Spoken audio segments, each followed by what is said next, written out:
Que la paix du Seigneur soit avec vous tous. Shalom à tous les bien-aimés qui nous suivent partout là où vous êtes sur la terre. Nous continuons notre fête, notre enseignement. Les nids posés sur les rocs. Nous avons évolué pour dire que l'Église qui est bâtie sur le fondement appelé Jésus-Christ, c'est cette église véritable qui est appelée l'église des saints. Et nous avons lu avec vous dans la Bible, Corinthiens chapitre 14. L'église des saints, ce n'est pas une dénomination. Parce que l'église, c'est l'épouse de Christ. Alors écoutez. On n'a pas le temps de récapituler. Hier, nous sommes arrivés sur la nouvelle naissance. Le premier enseignement qui doit être enseigné dans l'église. La première prédication qui doit être reçue par tous ceux qui croient à Jésus. La nouvelle naissance. Qui passe par la repentance et le pardon des péchés. C'est Jésus qui a dit que la repentance et le pardon des péchés doivent être prêchés dans tous les peuples. Dans toutes les nations, je vous l'ai dit. Voilà pourquoi nous prêchons la repentance et le pardon des péchés. La nouvelle naissance. Pourquoi? Nous avons dit Jean chapitre 25, verset 4. Tout celui qui est né de la femme est impur. Et ne peut pas. Or, l'impur ne peut pas entrer dans le royaume des dieux. Voilà pourquoi il fallait une nouvelle naissance. Quand nous naissons de nouveau, la coutume n'a plus d'effet. Le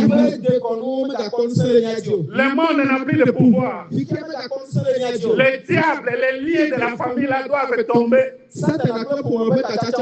Parce que tu appartiens dans la famille des saints, la race d'Abraham.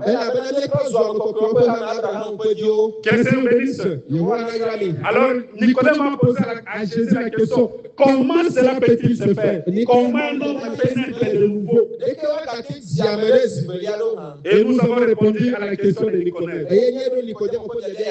Quelle est la procédure pour naître de nouveau? Maintenant, écoutez mes frères. Une fois la personne est née de nouveau, c'est-à-dire elle quitte le camp du diable pour entrer dans le camp des saints, le camp de Dieu. Elle quitte la fausse adoration pour la vraie adoration. La personne quitte la fausse église pour la vraie église. Désormais, la personne appartient à Dieu. Et les choses anciennes sont passées. Toutes choses sont devenues nouvelles. Et nous poursuivons maintenant. Quelqu'un est né de nouveau.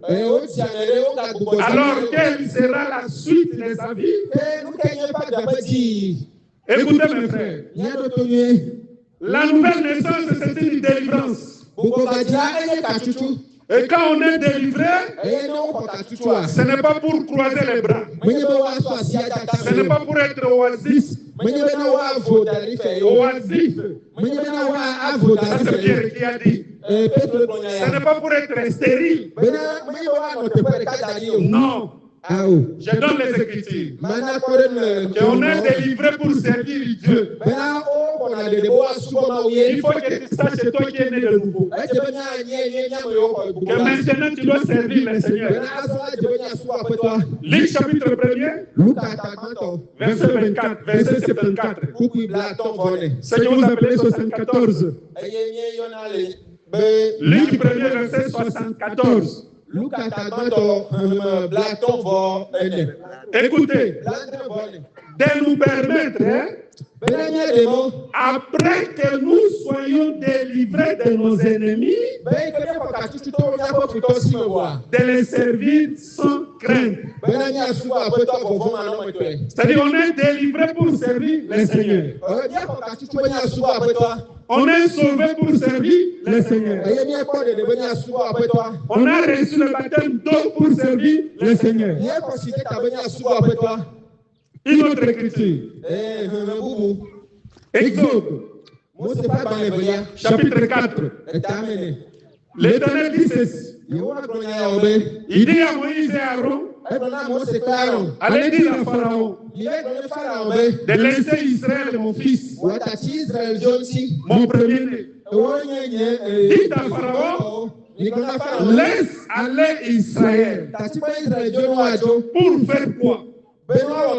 Pourquoi Pharaon doit libérer Israël? Le Seigneur donne le motif, la raison.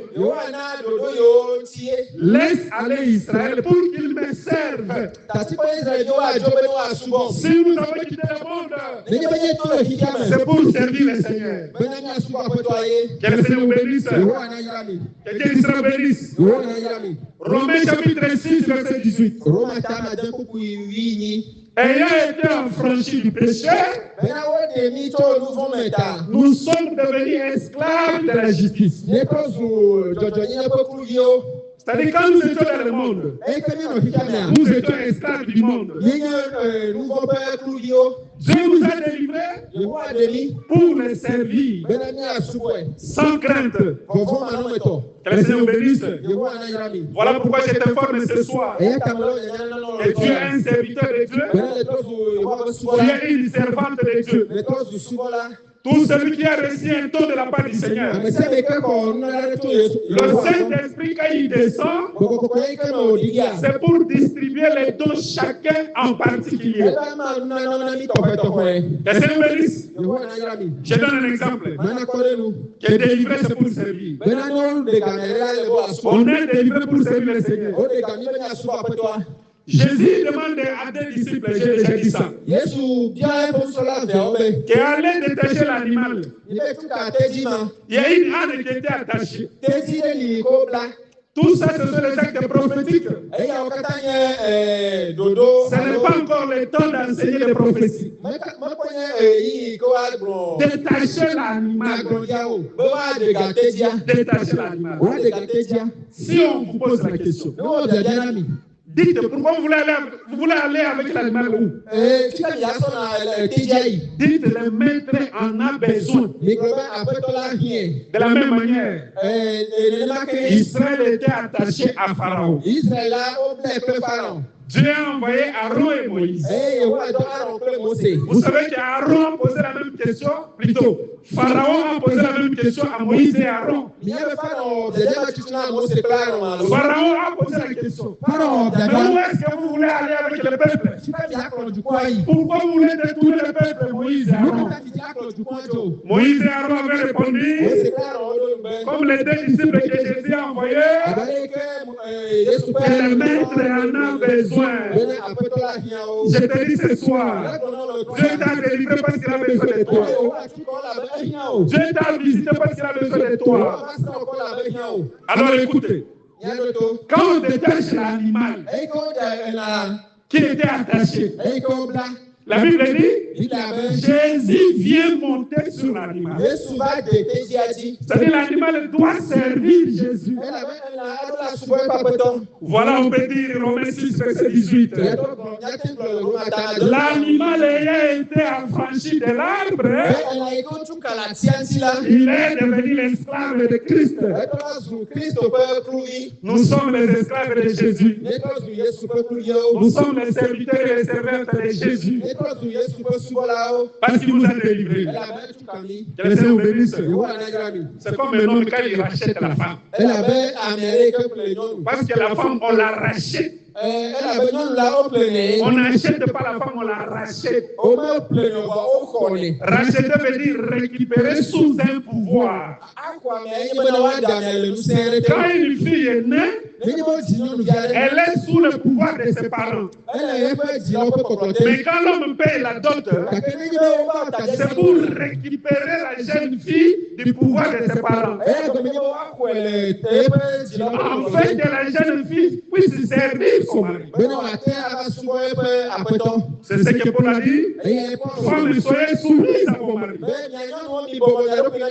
C'est un exemple que j'ai donné. Est-ce que vous me suivez? L'animal est détaché. L'animal ne dira pas bon, maintenant que je suis détaché, je deviens libre. Non. Non, tu es détaché pour servir le Seigneur. Israël est sorti de l'Égypte pour servir l'Éternel. Que le Seigneur vous bénisse. Applaudissez le Seigneur de gloire. Ayant été affranchi pour le servir. Que le Seigneur vous bénisse. Alors écoutez mes frères, quand nous recevons le don du Saint-Esprit, Dieu a donné à chacun d'entre nous un don particulier. Les uns peuvent avoir le don de la prophétie, discernement des esprits, sagesse, parler en langue, le don de la prédication, parce que le ministère de la prédication c'est un don, et ainsi de suite. Et je vous informe dans la Bible, il y a ce qu'on appelle la grâce et le don. Ça c'est Jacques qui dit, toute grâce excellente et tout don parfait viennent d'en haut. C'est-à-dire il y a la grâce et le don. Alors par exemple, quelqu'un qui prie beaucoup, ne dites pas qu'il a le don de prier. Tous nous prions, non? Mais il a une grâce particulière de beaucoup prier, de beaucoup jeûner. Que Dieu bénisse. C'est-à-dire nous avons le don. Nous avons aussi les grâces. Des grâces particulières que Dieu donne à chacun. Pour quelle raison? C'est pour les servir. Chanter, servir Dieu dans l'un des domaines de l'église, dans les finances, dans l'organisation logistique.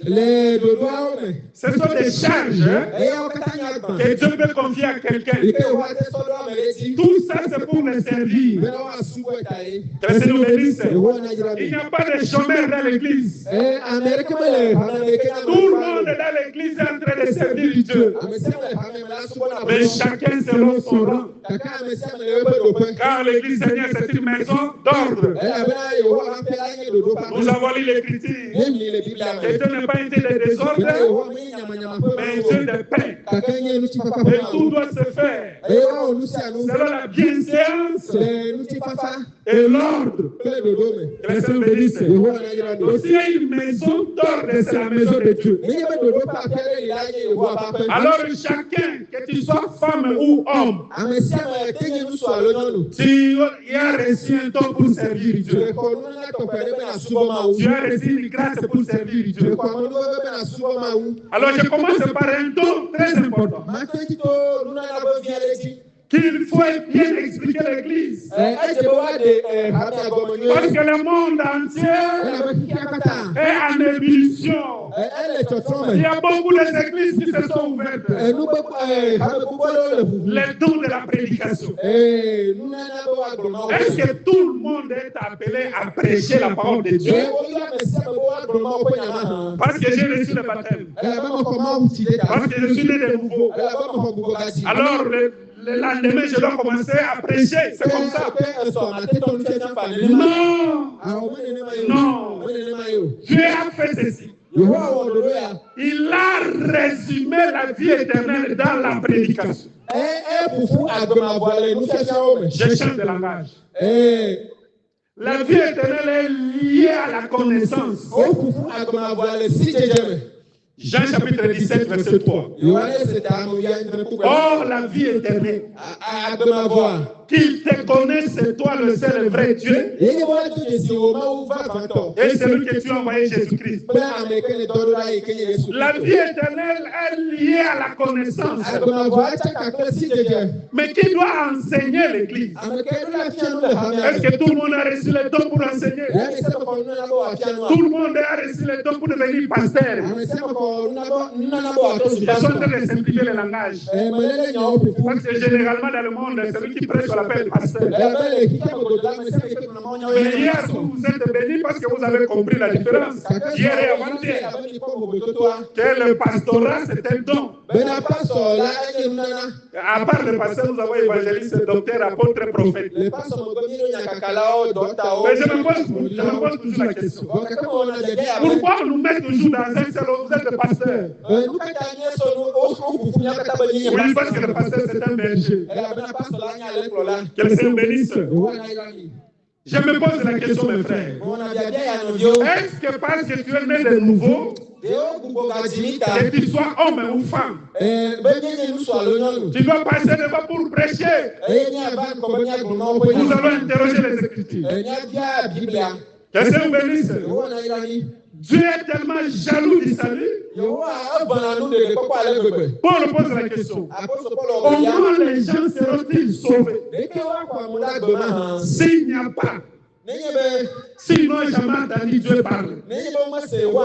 Comment entendront-ils Dieu parler s'il n'y a pas de prédicateur? Comment il y aura des prédicateurs s'ils ne sont pas envoyés? Celui qui envoie les prédicateurs, c'est Dieu lui-même. Ce ne sont pas les hommes qui doivent faire des nominations. Des formations des écoles, après on te donne les diplômes, tu deviens pasteur. Non. Je donne une autre écriture. Le Seigneur lui-même a dit ceci. La moisson est grande. Il y a peu d'ouvriers. Demandez au maître de la moisson d'envoyer les ouvriers. C'est-à-dire c'est le maître de la moisson qui envoie les ouvriers. Ce n'est pas un homme qui doit nommer un autre homme que tu deviens. À partir d'aujourd'hui, je te donne, tu deviens pasteur. Ça ne se fait pas comme ça. C'est Dieu qui fait les choix. Donc tu peux être homme, hein? Mais si Dieu ne t'a jamais choisi, ne forcez pas les choses. Restez là où tu es, tu vas servir le Seigneur selon les dons que tu as reçus. Est-ce que vous me suivez? Je reprends. C'est très important. Pour servir le Seigneur, ce n'est pas seulement la prédication. Ce n'est pas seulement devenir pasteur. Là où tu es, tu peux bien servir le Seigneur. Et je vous informe que Dieu est le rémunérateur de tous ceux qui le servent. Que Dieu te récompense. Que Dieu te paye. Car le salaire est lié au service. Exode chapitre 23. Verset 25. Vous servirez l'Éternel et l'Éternel vous bénira. Est-ce que vous êtes présent? C'est important. Je vais donner les avantages de servir Dieu. Je reviendrai sur les dons de la prédication. C'est Exode 23, verset 25. Vous servirez l'Éternel, vous. On n'a pas dit seulement les hommes, les ministres de Dieu qui doivent servir l'Éternel. Non. Tout le peuple, vous servirez l'Éternel.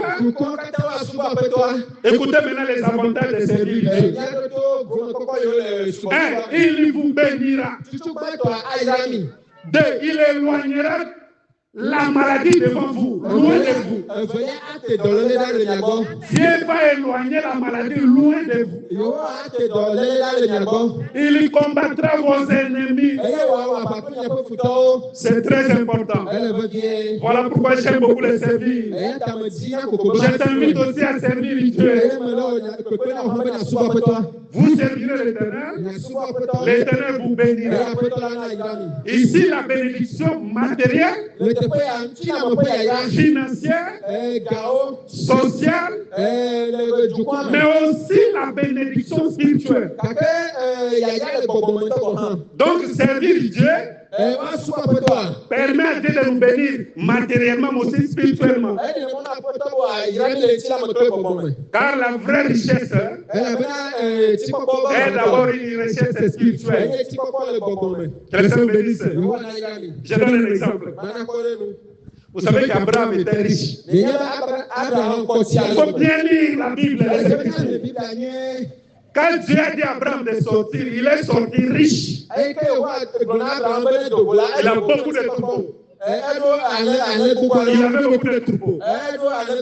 Il avait beaucoup de serviteurs et de servantes. Il avait toutes sortes de richesses. Mais Dieu dit ceci. Sors, Abraham.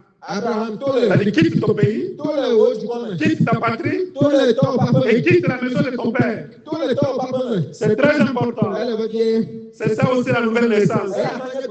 La vraie naissance, tu dois quitter ton pays. Tu dois quitter ta patrie. Tu dois quitter la maison de ton père. Ici, le pays, c'est le monde. Vous êtes présents? La patrie, ce sont les coutumes des nations. Les uns sont les Togolais. Les autres sont les Béninois. Ça, c'est la patrie. Mais aussi, il faut quitter la maison de son père. La maison de son père, c'est la tente d'Adam et désir de la chair. Celui qui est né de nouveau, il doit sortir du plaisir du monde. Il doit sortir des coutumes du peuple. Il doit sortir des désirs de la chair. Ce n'est pas ça la nourriture du jour. Je vais démontrer que Abraham était riche matériellement comme ça. Mais Dieu dit, je te bénirai. Il pouvait se poser la question. Mais je suis déjà riche. Ah, je comprends que la vraie richesse, c'est le pays de Canaan. C'est le pays de la promesse. C'est le royaume de Dieu. La vraie bénédiction, c'est le royaume de Dieu. C'est le pays de la promesse. Que Dieu t'accorde la vie éternelle. Il t'accorde aussi les richesses de ce monde. Voilà, je suis allé là-bas pour dire quoi? Vous servirez l'Éternel, l'Éternel vous bénira. Il vous bénira spirituellement, il vous bénira aussi financièrement. Si vous croyez, vous allez vivre cela.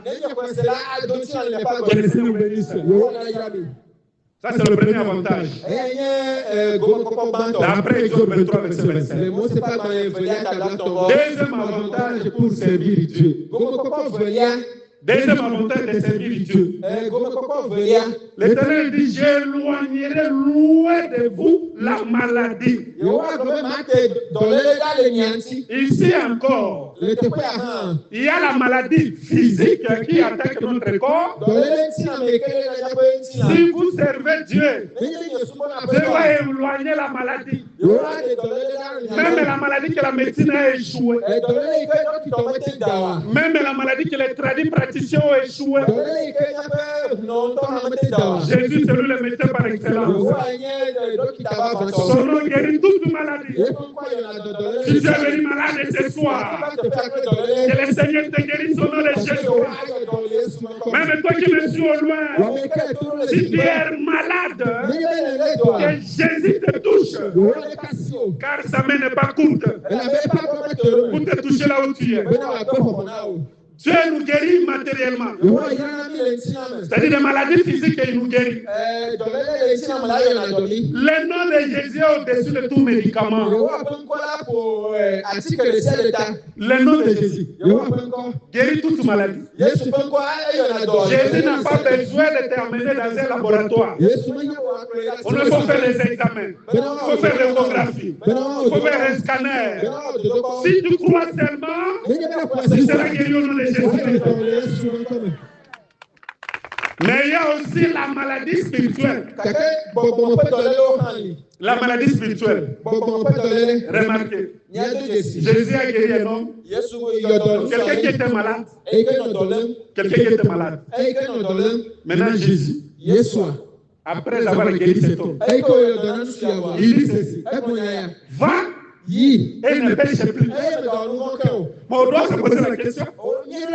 Si moi j'étais malade de la typhoïde. Bon, comment Jésus peut dire va mais ne pêche plus? C'est que la vraie maladie c'est le péché. Tout celui qui était dans le péché il est malade. Tout celui qui vit dans le péché c'est un malade. Reçois la guérison véritable. La guérison véritable c'est le pardon du péché. Que Dieu te délivre du péché. Servir Dieu, il va éloigner les maladies physiques et les maladies spirituelles. C'est-à-dire les maladies invisibles. Les démons, c'est toute une maladie. Que Jésus te délivre au nom de Jésus.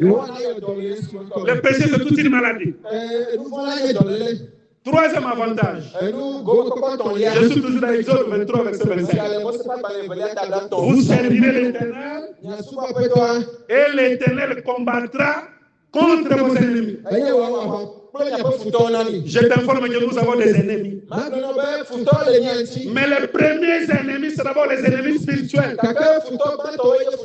Les esprits méchants, ce sont nos ennemis. Les démons, ce sont nos ennemis. Et Dieu combat tes ennemis. Il combat contre tes ennemis. Il t'accorde la victoire. S'il y avait un démon qui te tourmentait, qu'il te libère au nom de Jésus. Mais nous avons aussi des ennemis physiques. Oui, l'écriture doit être complète. Il y a aussi des ennemis physiques. Parce que dans ce monde, le monde est vraiment méchant, mes frères. Même si tu fais bien, tu fais du bien à tout le monde, il y aura toujours des gens qui vont te haïr sans cause. Quand tu es célibataire, c'est un problème. Quand tu te maries encore, c'est un problème. Quand tu n'as rien, c'est un problème. Si tu n'as rien, non, c'est les sorciers. Quand tu as l'argent, il a touché à la magie. Finalement, ce monde n'a pas de repos. Nous n'avons pas de repos dans ce monde. Voilà pourquoi je vous invite à faire partie du cortège pour rentrer au ciel. Nous n'irons pas au ciel, mais nous allons rentrer au ciel. Parce qu'Israël, lorsqu'il rentre à Canaan, quand Israël est en Égypte, lorsqu'il rentre à Canaan, il va à Canaan. Si on lui pose la question, est-ce que tu pars en Canaan? Ou tu rentres en Canaan? Parce que Canaan, c'est le royaume de Dieu. Israël va répondre, non, je rentre chez nous. Je rentre en Canaan. Nous sommes sortis du ciel. Nous rentrerons au ciel. Que le Seigneur vous bénisse. Que Dieu d'amour vous console. Que ce message vous console. Dieu va éloigner aussi des ennemis physiques. Il y a ceux-là qui conçoivent des mauvais projets contre toi. Toi, tu ne connais pas. Non, il est orgueilleux. Non, il est orgueilleux. Donc, même si Tu es le plus humble, on va dire que non, tu es un orgueil. Et Dieu éloigne loin de toi tes ennemis. Même les ennemis que tu ne vois pas. Mais Dieu voit partout. Il connaît tout le monde. Tous ceux qui ont conçu des projets contre toi, ils puissent échouer au nom de Jésus. Voilà pourquoi je vous invite à servir Dieu. Vous servirez l'Éternel. L'Éternel vous bénira. L'Éternel éloignera de vous la maladie. L'Éternel combattra contre vos ennemis. Vos ennemis vont tourner le dos. Vous savez, dans ce combat, quand l'ennemi tourne le dos, c'est qu'il veut fuir. C'est tes ennemis te tournent le dos.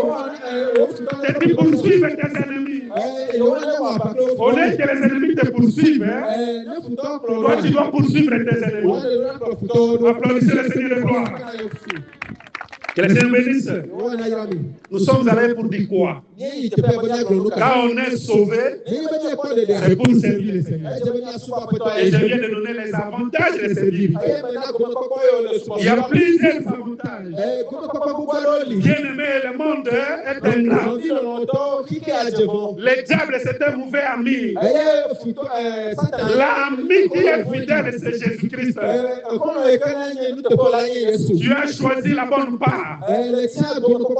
Toi qui as quitté le monde pour venir à Christ, tu as choisi la bonne part. Et Dieu te rémunère. Et Dieu te paye. Que le Seigneur te récompense. Alors nous étions en train déjà de dire, est-ce que nous devons servir Dieu? Est-ce que nous allons servir Dieu en désordre? Tout le monde veut être prédicateur, pasteur. C'est pourquoi vous voyez des femmes pasteurs, vous voyez des femmes apôtres, vous voyez un frère qui n'est même pas converti, il devrait évangéliste. Si tous les évangélistes, vous savez, la fausse église est vraiment assez compliquée. Donc quand un frère commence, quand il est un peu courageux, non, il est évangéliste. Dieu va nous faire grâce. On va vous expliquer la différence entre un apôtre, un évangéliste et un pasteur. Comment reconnaître que celui-là c'est un apôtre? Car vous devez connaître le langage de Dieu et non le langage des hommes. Quand un frère est courageux, et il commence à faire des intercessions. C'est un évangéliste. C'est comme si l'évangéliste c'était un ministère qui est le plus petit. Alors que Paul a dit à Timothée, remplis bien ton ministère. Fais l'œuvre d'un évangéliste. Fais l'œuvre d'un évangéliste. Ok. Suivez-moi très bien. Nous sommes arrivés. La partie la plus importante qui va te faire comprendre que le baptême que tu as reçu dans l'église où la femme prêche, même si c'était dans l'eau, même si c'était au nom de Jésus-Christ, Dieu ne reconnaît pas ce baptême. Dieu ne reconnaît pas ce baptême. Parce que la femme n'a jamais reçu le mandat de baptiser les gens ou de prêcher. Alors nous avons lu l'apôtre Paul, non? 1 Timothée chapitre 2, 1 Corinthiens chapitre 14. Est-ce que vous êtes présents? Vous êtes présents? Vous êtes présents? Je vais vous démontrer ce soir pourquoi Dieu n'a jamais donné les dons ministériels à une femme. Et je lance le défi à tous ceux qui me suivent de venir me contredire. Que non, voilà telle écriture. Dieu a donné le mandat à une femme de devenir prédicateur, de baptiser les gens, de sauver les gens. Paul dit ceci. Vous êtes présents? Dans 1 Timothée chapitre 2. Je ne permets pas à la femme d'enseigner, ni de prendre l'autorité sur l'homme. Maintenant, il donne la raison. Il donne la raison. Car Adam a été formé le premier. Apparemment, cette raison, c'est comme une raison qui n'est pas vraiment fondée. Mais moi, je vous dis que l'apôtre Paul a dit, si quelqu'un croit être prophète ou inspiré, qu'il sache que ce que je vous dis, c'est un commandement du Seigneur. Je vais vous dire que l'apôtre Paul a été inspiré de Dieu. Pourquoi l'apôtre Paul lit la prédication, l'enseignement par la femme à la création d'Adam comme le premier?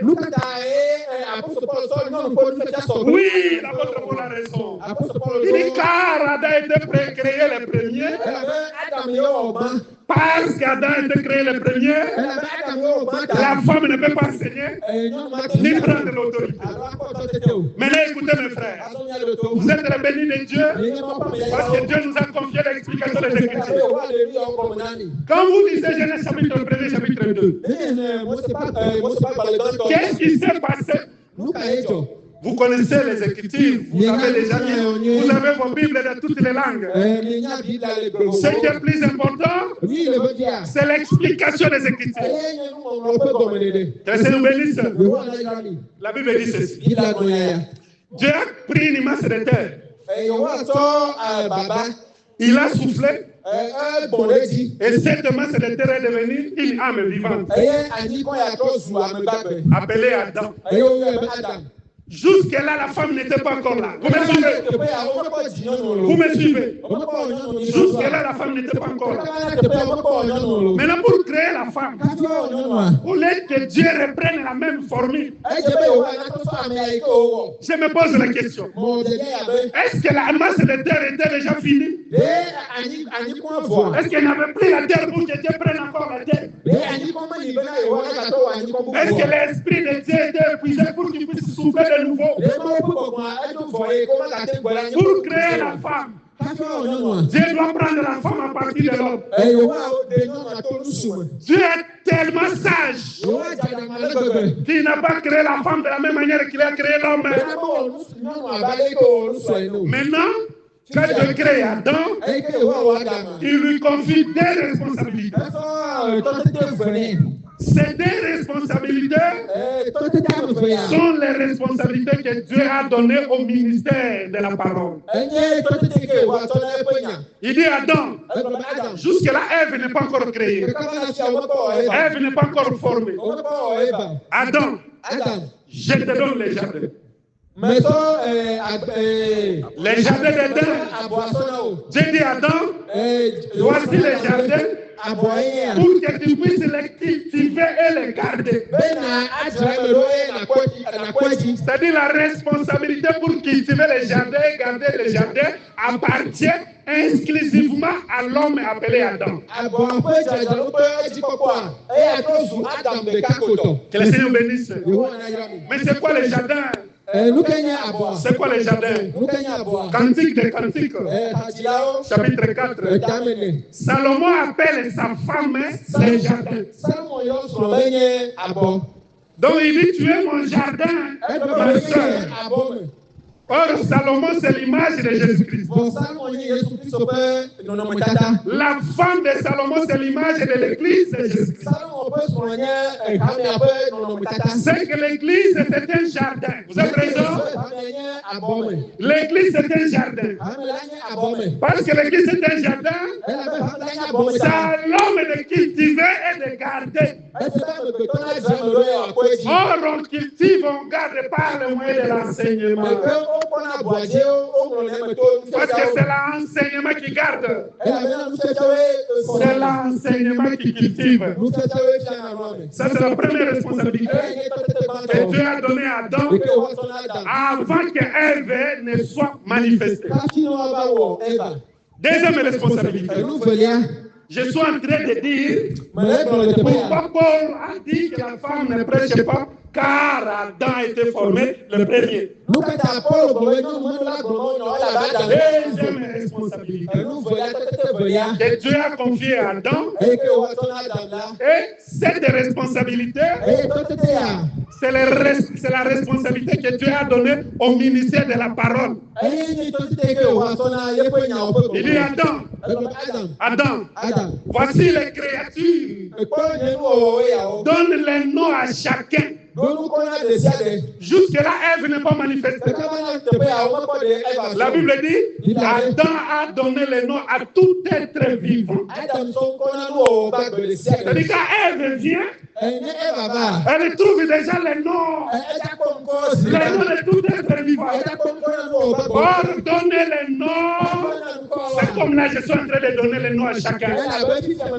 Chacun doit recevoir un nom nouveau que personne ne connaît si ce n'est lui-même. Je suis en train de t'identifier, de te donner ta vraie nature de Dieu. Que Saint te bénisse. Donc, quand Ève vient, elle va déjà trouver, Dieu a déjà confié la responsabilité à Adam. Elle trouve que Adam a déjà donné les noms à tout être vivant. Elle ne peut que se soumettre.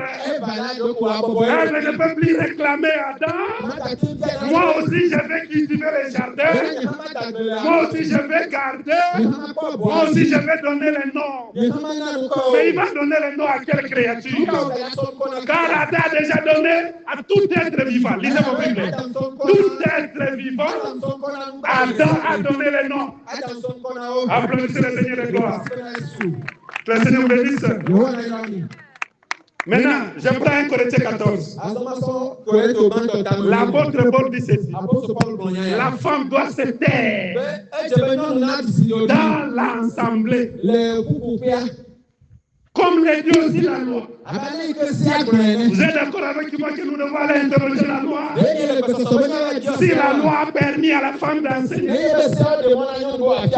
Que le Seigneur bénisse. Que le Seigneur bénisse.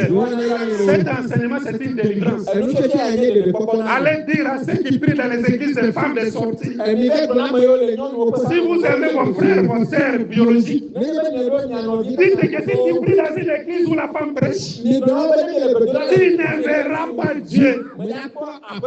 Je vais multiplier les écritures, vous allez comprendre. Nous allons d'abord chez la loi comme l'apôtre Paul nous ravant dans la loi. Mais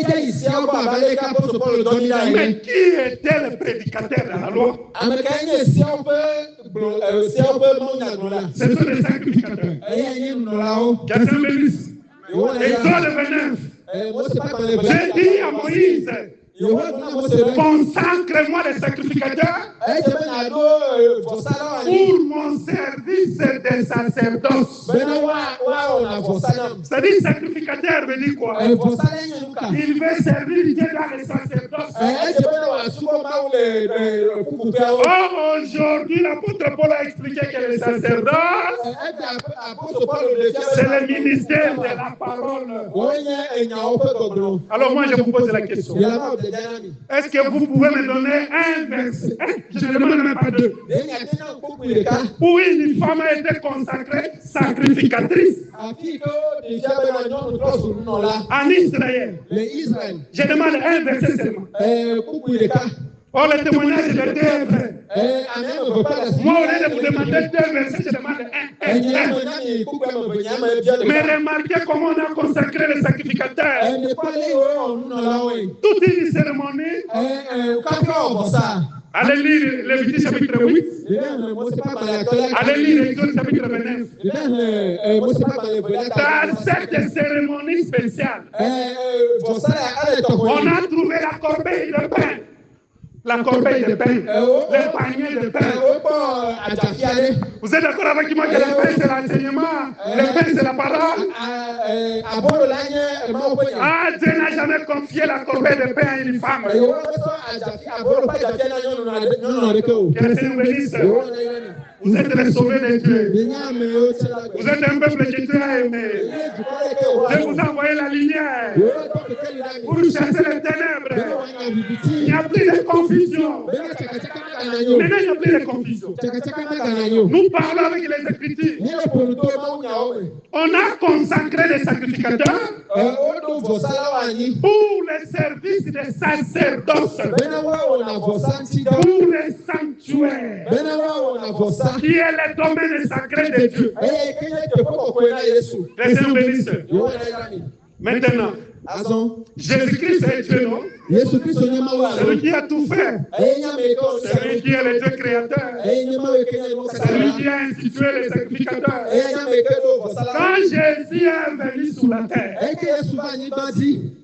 je donne le verset. Luc chapitre 6, verset 13. Vous voyez tout ce que j'ai dit, je donne le verset. Il faut aller vérifier comme les juifs de Béret.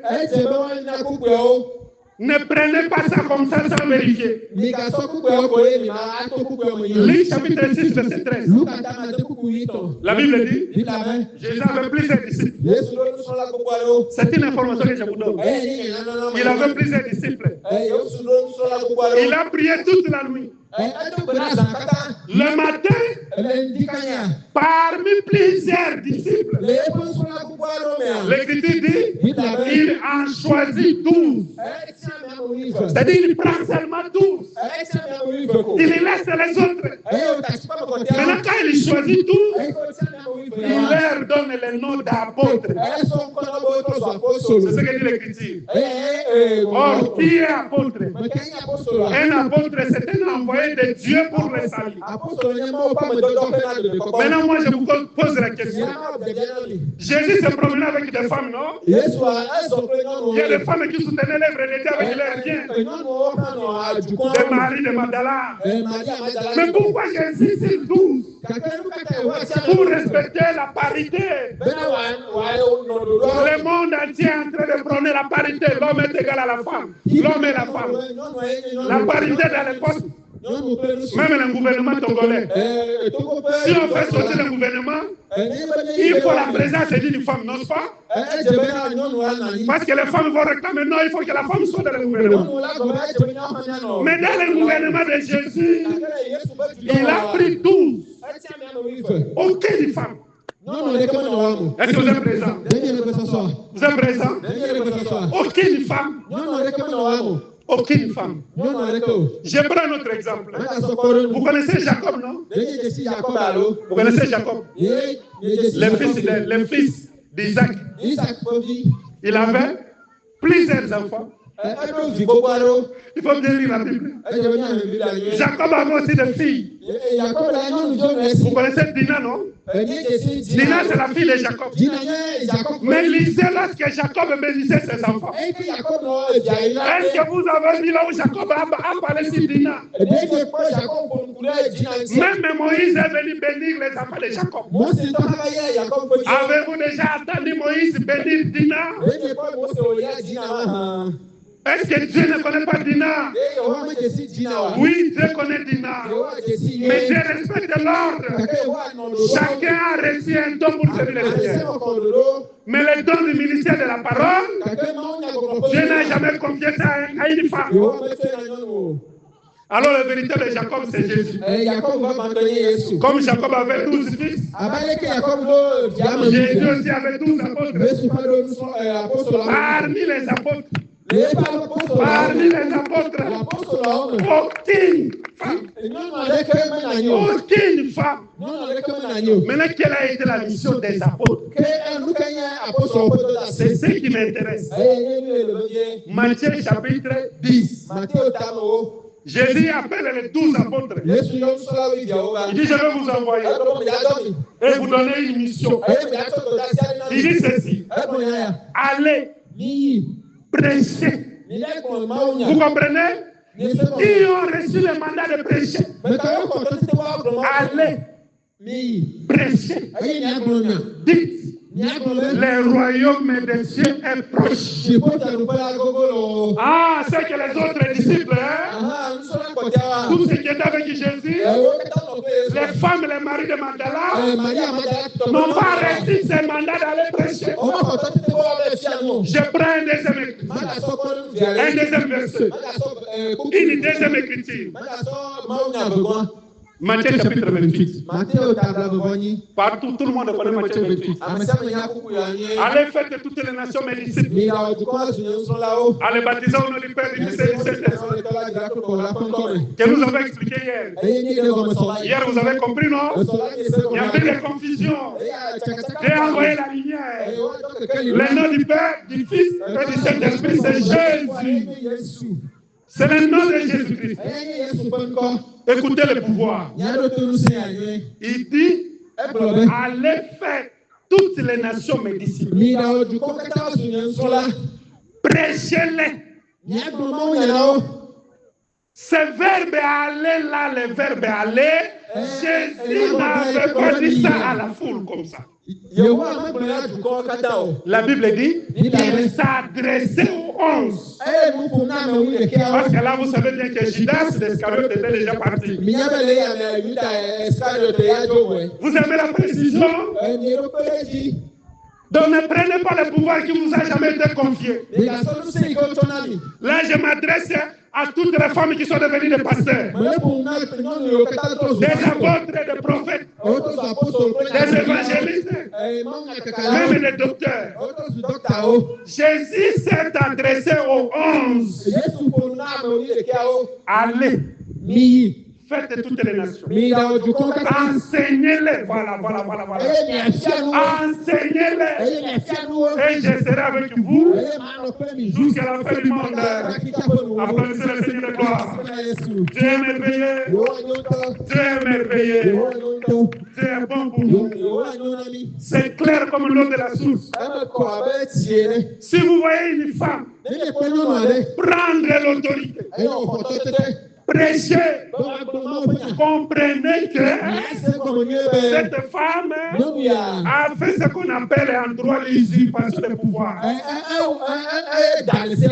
Voilà, c'est-à-dire, elle a récupéré le pouvoir qui ne lui appartient pas. Parce que Dieu viendra juger toutes les femmes qui sont devenues des prédicateurs ou des prédicatrices. Ils iront tout droit à l'enfer. À moins qu'elle puisse se répandre avant de mourir. Est-ce que vous aimez l'évangile? Est-ce que vous avez suivi? Que le Seigneur vous bénisse. Jésus avait plusieurs femmes dans son entourage. Mais il a pris seulement les hommes. Il a nommé des apôtres. Quand le Saint-Esprit est descendu, la Bible dit qu'il y avait beaucoup de gens dans la chambre haute. Il n'y avait pas que les hommes. Même les femmes étaient dans la chambre haute. Mais quand le Saint-Esprit est descendu, la Bible dit Pierre avec les 11. Vous savez bien que là, Judas a été déjà remplacé. Oui, parce que le chiffre doit être complet. C'est Pierre avec les 11 qui ont pris la parole pour enseigner le peuple. Alors, ne dites pas que ça c'est la vision de l'apôtre Paul. Maintenant, l'écriture qui soit en train de brandir. Oh, Joël a dit ceci. Dans les derniers temps, je répandrai mon esprit sur toute chair. Vos fils et vos filles prophétiseront. Ça, c'est le don de la prophétie.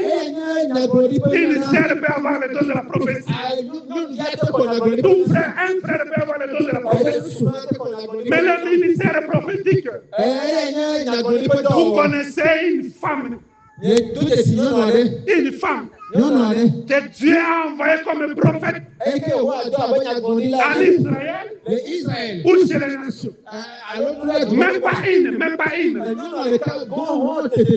Dans l'évangile, nous avons les dons de la prophétie, mais nous avons le ministère de la prophétie. Deux choses différentes. C'est-à-dire une sœur peut prophétiser. Nous allons l'appeler la prophétesse. Mais nous ne pouvons pas l'appeler ministre, prophète. Que les dieux d'Israël vous délivrent. Que Dieu d'amour vous console. Vous avez reçu la lumière. La lumière est venue pour chasser les ténèbres. Alors, tout celui qui a reçu le baptême, dans l'église où la femme enseigne, ce baptême n'a pas de valeur. Que le Seigneur bénisse. Vous avez compris pourquoi l'apôtre Paul nous a renvoyés chez Adam et il nous a renvoyés dans la loi. Jésus, le véritable Adam, Jésus, l'accomplissement de la loi, il avait 12.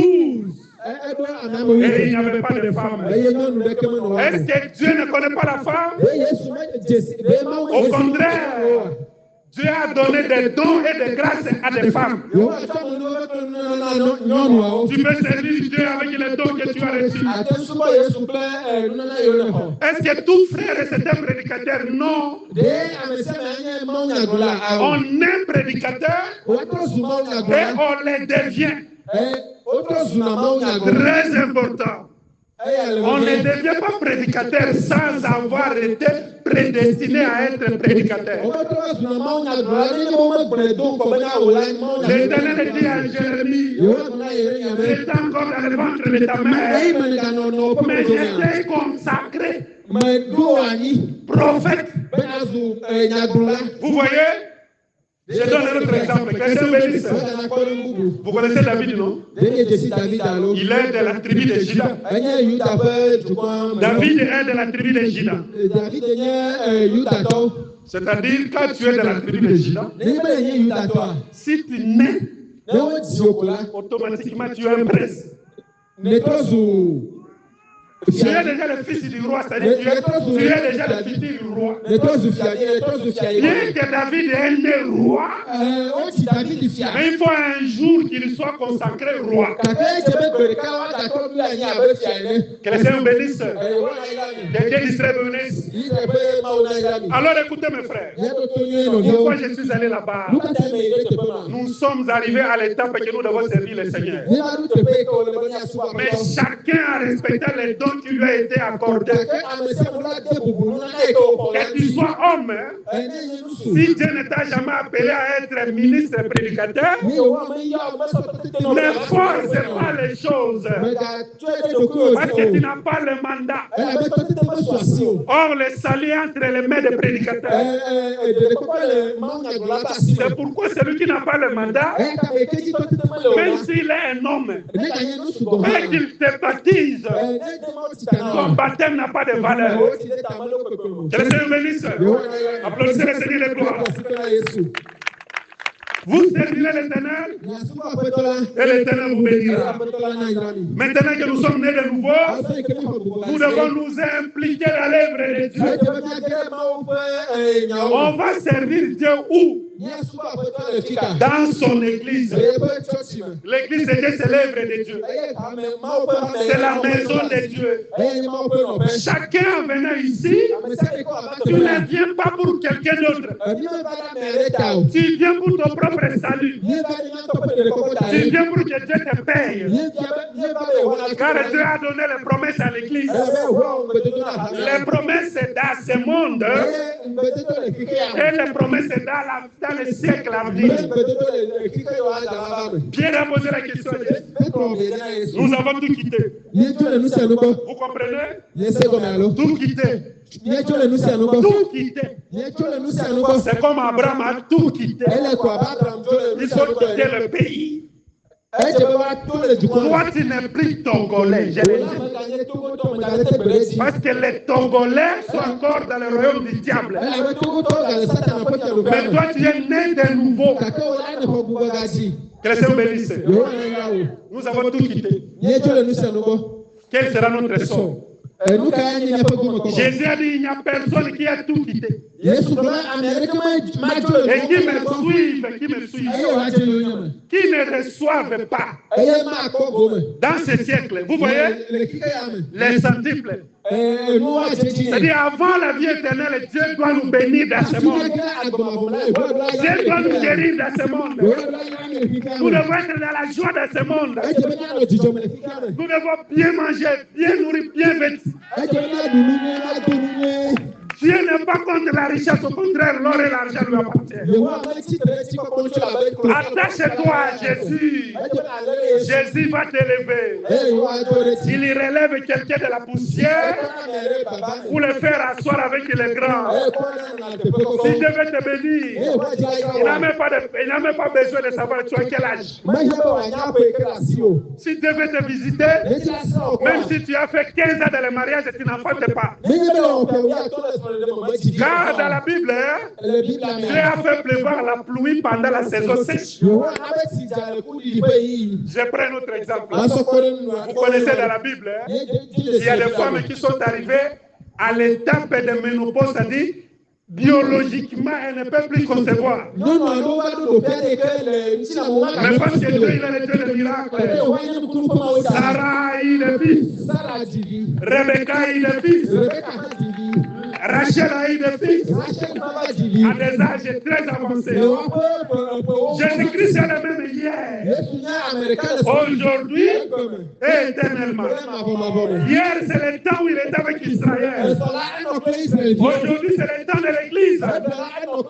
Ce que Dieu a fait en Israël, les miracles que Dieu a opéré en Israël, il peut le faire dans ta vie. Que le Seigneur te bénisse. Dieu peut te consoler. Il peut changer ta vie. Et les gens vont se poser la question, c'est lui ou ce n'est pas lui? Vous savez quand Jésus a guéri un homme? Jésus a guéri un homme. Jean chapitre 9. Je suis en train de terminer. J'aime l'évangile. Je suis dans la joie de vous annoncer ces choses. Jésus guérit un aveugle né. Maintenant, les pharisiens regardent la personne. Est-ce que c'est lui ou ce n'est pas lui? On appelle les parents. Allez, André. Et il est Elisabeth. C'est l'exemple que je donne. Mais ce monsieur-là, c'est qui? Nous savons que c'est notre fils. Mais c'est qu'il est devenu. Comment il a commencé à voir? Ça, c'est l'affaire de Dieu, nous ne savons pas. Oui, les gens vont se poser des questions. Les gens vont se demander si c'est toi ou c'est pas toi. Ils vont dire que tu as touché à la magie. Ils vont dire que tu es allé visiter les marabouts. Il faut dire que les marabouts ne connaissent rien.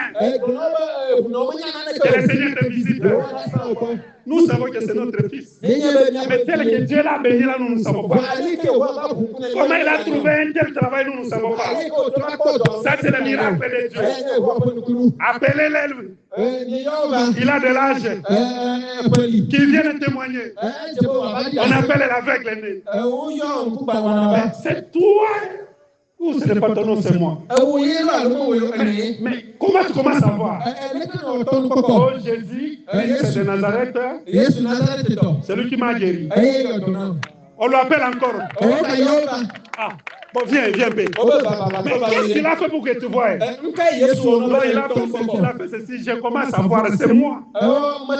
C'est moi qui étais là, qui ne voyait pas, je suis né aveugle. On lui appelle encore, il dit finalement. Finalement, je vous ai déjà expliqué, c'est moi. Oui, ta famille va s'étonner. Tes amis vont se poser des questions. Il faut leur dire, c'est Jésus qui a fait ça dans ma vie. C'est le Dieu d'Abraham, le Dieu d'Isaac, le Dieu d'Israël, le Dieu qui bénit, le Dieu qui délivre, le Dieu qui change la vie de quelqu'un. Qu'il te bénisse. Qu'il te guérisse, qu'il te délivre, qu'il fasse de toi quelque chose de spécial, qu'il fasse quelque chose de spécial dans ta vie, que ta famille puisse venir à Christ par le miracle. Au nom de Jésus-Christ.